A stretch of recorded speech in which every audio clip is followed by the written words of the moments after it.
ce journal avec la qualification des Léopards à la phase des poules des éliminatoires de la Coupe du Monde 2018. Une qualification qui a réjoui tous les Congolais, vous le savez.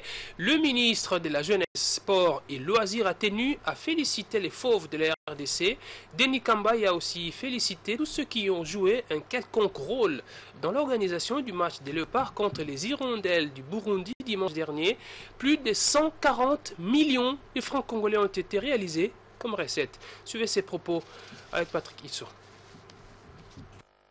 Son Excellence Monsieur le Président de la République, chef de l'État, Joseph Kabila Kabange, et au nom de son Excellence Monsieur le Premier ministre, chef du gouvernement, Augustin Matata Ponyo, à mon nom personnel, je tiens sincèrement à féliciter nos Léopards, je tiens sincèrement à féliciter tous les Quinois et tous les Congolais qui ont répondu présents dans ce stade.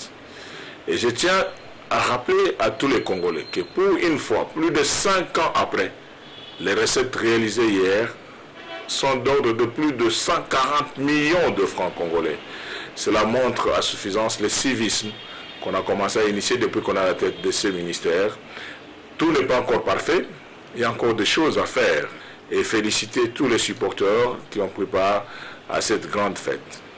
Une petite interpellation à l'endroit des supporters d'autres équipes qui n'ont pas encore compris le sens du patriotisme et surtout la campagne que nous avons lancée. Le match hier, c'était une rencontre de l'équipe nationale. Et féliciter les supporters congolais et quinois en ce qui concerne le respect de l'hymne national, ce qui est de leur droit. Mais là où ça nous a un peu mis mal à l'aise, c'est que les gens ont voulu amener au stade leur tendance et division entre clubs.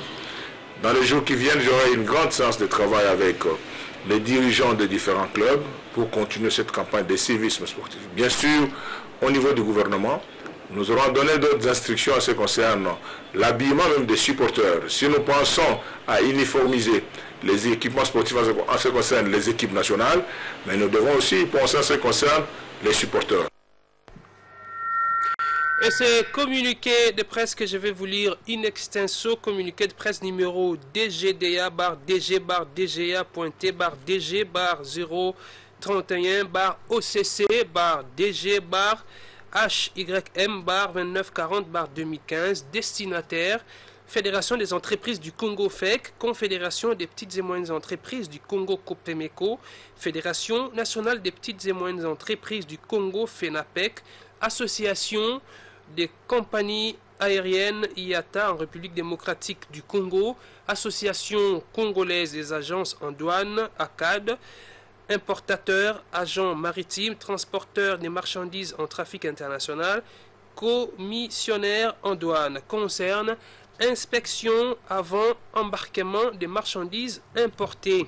La Direction générale des douanes et axes DGDA en sigle et l'Office congolais de contrôle OCC en sigle informent le public en général et les usagers de la douane en particulier que le contrat de vérification avant embarquement des marchandises importées en République démocratique du Congo signé le 30 novembre 2005 tel qu'amendé par les avenants numéro 1 et numéro 2 respectivement des 28 décembre 2011 et 12 février 2015 continue de produire ses effets jusqu'à nouvel ordre.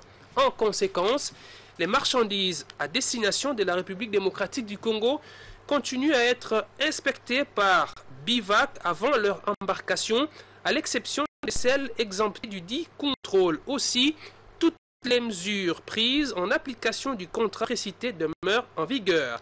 Fait à Kinshasa le 16 novembre 2015 pour l'Office congolais de contrôle, Hassan Yengula Maktoumi, directeur général. Pour la Direction générale des douanes et axes, Deourugui Zamagera, directeur général. On rappelle